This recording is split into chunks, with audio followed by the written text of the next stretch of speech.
If you feel calmer around cats than around people, that's not random. And it might not just be about personality.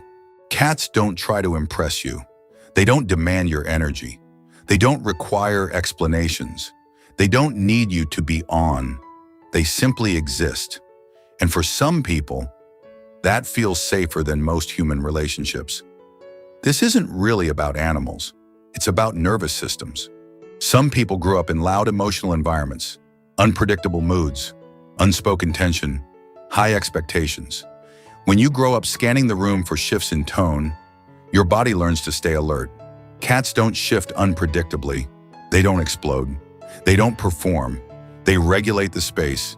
And for a hyper-aware nervous system, that feels like relief. Some people learn that love comes with conditions. Be useful. Be mature. Be stable. Be needed. Cats don't care about your resume. They don't reward performance. They don't punish silence. They sit beside you without asking who you are today. And for someone tired of being strong, that feels like rest. Cats are clear. If they don't want touch, they move away. If they trust you, they come closer. No guessing, no decoding, no emotional puzzles. For someone who grew up around unpredictable reactions, clarity feels safe, even if it's quiet. But here's the uncomfortable layer. Sometimes feeling safer around animals isn't just preference, it's protection. Because people expect things. They misunderstand. They project. They demand emotional labor.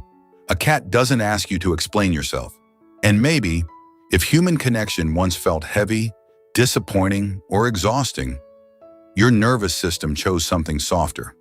Not because you dislike people, but because you're tired. Cats are independent, but they don't disappear. They sit nearby. They return. They exist beside you. That balance on closeness without pressure, space without rejection, mirrors something many emotionally self-contained people crave. Connection without suffocation, presence without performance. Maybe loving cats isn't about preferring animals over humans. Maybe it's about preferring calm, clear boundaries, low-pressure connection, and maybe it says less about your personality and more about what your nervous system has survived.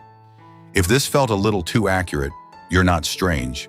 You might just understand quiet forms of safety.